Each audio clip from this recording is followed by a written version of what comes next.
up, Home Slices? It's Kiera with Home Slice Adulting, and I'm coming to you trying to be as energetic as possible about the Real Housewives of Atlanta season 10 episode 6, which is titled All Aboard the Shady Express. Now here's the deal. First things first, for any of you who have been watching my reviews for this season, if anybody has consistently been watching, thank you very much. But if you haven't, I did say that when I began reviewing Real Housewives this season that I did not finish season number 9. So over this past weekend, I watched all the episodes. I watched all the reviews from my favorite YouTubers on those episodes. And I have a very clear, fresh recollection of all the things that happened and all the context that I need to do my reviews and feel okay about it, okay? So I doubt any of you were really worried about that, but I do want to be as informed as possible about these shows that I'm doing reviews on, so I'm not speaking out of turn or whatever. But anyways, moving on, we are back at this argument that's happening in San Fran, and Nene, like I said, is not interested in reconciling with Portia or making things right with Portia. Nene is only focused on being right. And for the most part, the things that she was saying about Portia were factual. But come on, if you and I have an issue, don't make my issue with somebody else a factor in why you and I are not cool anymore. What Portia did to Nene, what Portia did to Kandi when Nene wasn't even on the show has nothing to do with Nene. Now, do I feel that Bravo would be justified in firing Portia for her involvement in what happened last season, along with firing Phaedra? I do believe that Bravo would have been justified, but because of something I'm going to talk about later, Portia was not fired. So, anyways, Nene should just get over it. If you come back on the show and Portia's on the show too, y'all have to film together. And while I do feel like Nene does have some concerns about the nature of their friendship, because Portia's friendship are very one-sided, like Cynthia was saying, I don't believe that she's actually really that mad about the way Kandi was treated on a previous season that Nene wasn't even paid to be on. I feel like she's just using that to villainize Portia. So on that part, I feel like Nene is wrong. Like, moving on. Anyways, Portia feels alone, but then again, that is her fault. After her involvement, it's like, why would I talk to you? Why would I tell you any of my business for you to misconstrue it and try to ruin my life the way, you know, Kandi's life was trying to be ruined. But anyways, Kandi's old hungry behind is being petty.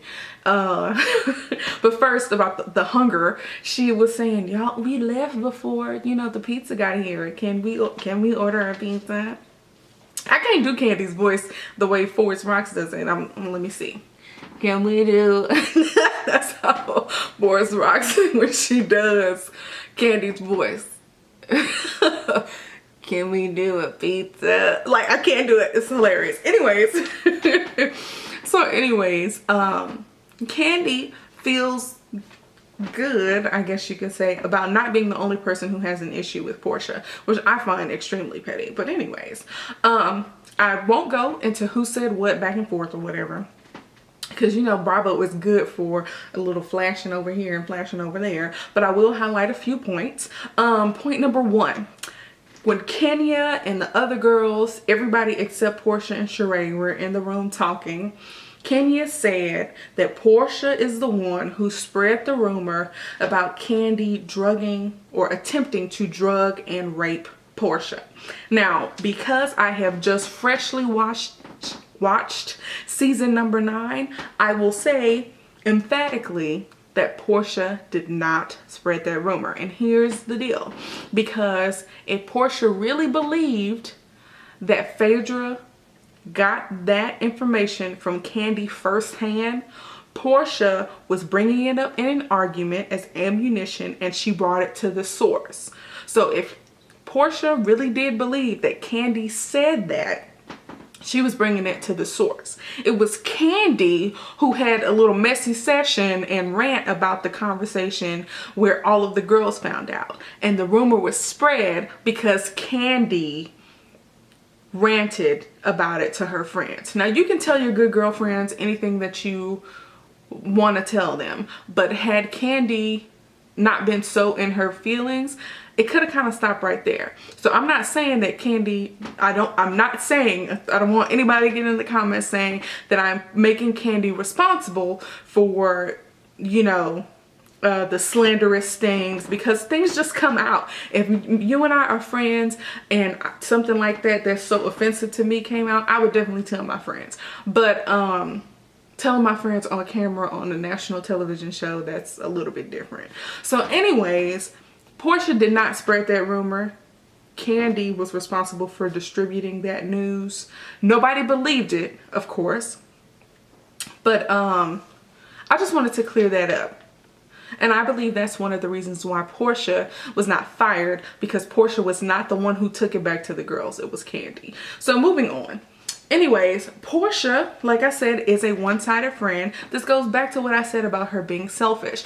In her family in particular, in her relationships, she is used to being catered to. And that creates this selfish self-absorption, the world revolves around Portia bubble, and she does not know how to be there for people the way that they are there for her. And that's just something that she hasn't had to learn, because people have this inclination, or her family has had this inclination to take care of her. And even her, you know, is it her little sister? Yeah, even her little sister Lauren has this inclination of taking care of her. So just Portia does at this point does not have it in her to reciprocate a friendship. So anyways, Portia said that Nene has messed over everybody at that table. Marlo, Sheree, Cynthia, Kandi, but it's Portia who has only wronged Kandi that has to draw blood. Now, at the same time, Nene says, well, I'm able to be cool with everybody. And it's like, Nene, I won't say that she messed over everybody, but she has had rifts with all of the girls. But she hasn't accused them of felonious and heinous activity. So I feel like apples and oranges in that situation. But moving on. So next, it's the next day and everybody is like drained from the drama. And so we go to Marlo's hotel / showroom, where she has everything displayed like she's selling it at the swap meet or something.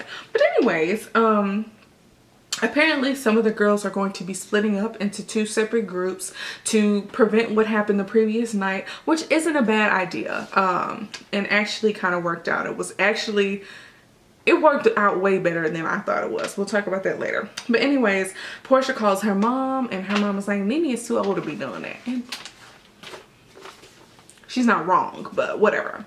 So Marlo's outfit is hideous. I hated it. That gold skirt, I don't know what she was trying to do. Marlo is a great fashionista. She's a great dresser and all that kind of things. But that was a miss.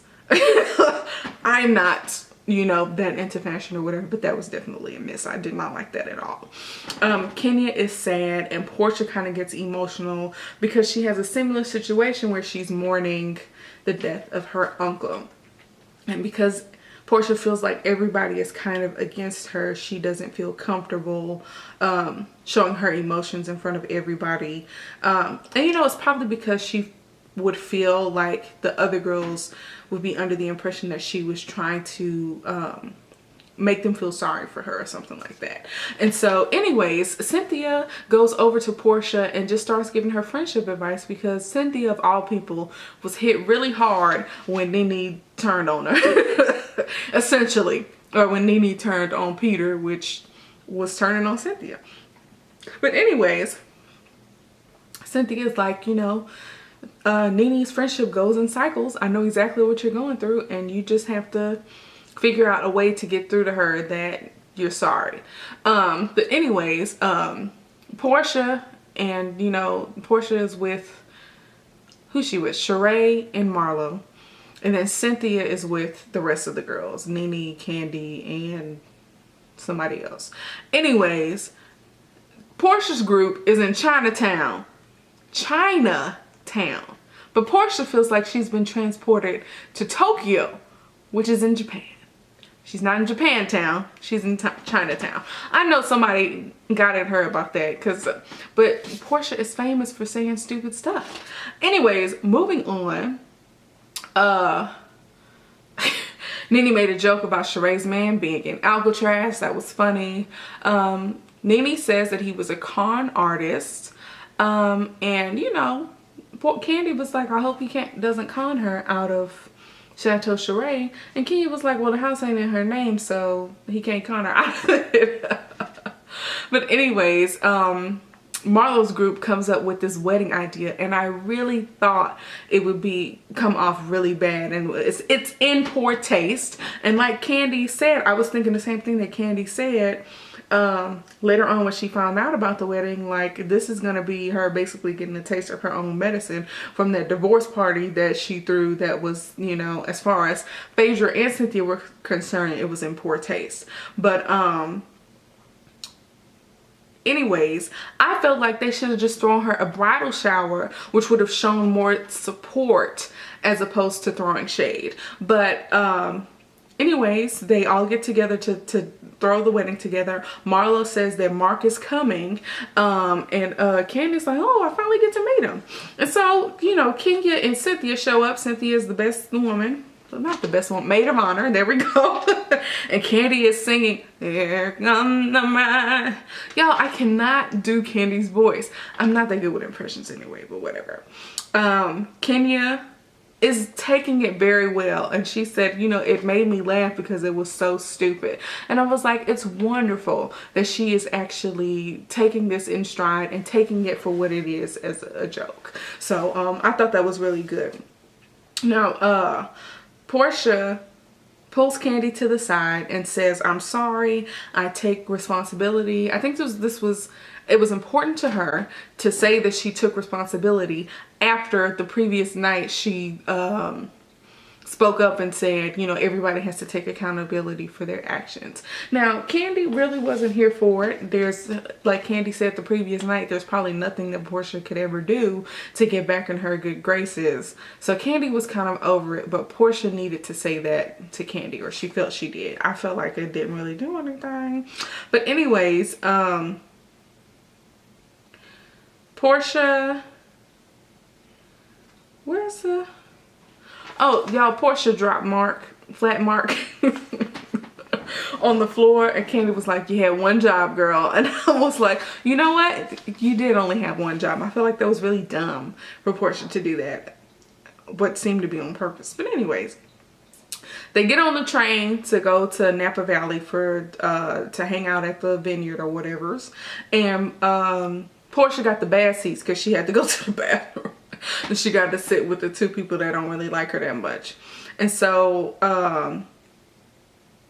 it got to the point where they were actually having like small talk conversation. After Portia asked about the vegan options, things just kind of opened up from there. And I'm like, this is actually really nice and refreshing to see them actually act out being cordial. They use the word so often. I can be cordial. I don't like her, but I can be cordial. We had an argument, but I can be cordial. I have to, you know, this is a job and we are co-workers and I have to be cordial. Or, you know, you see what I'm saying? But this is the first time we actually see them like legitimately being cordial.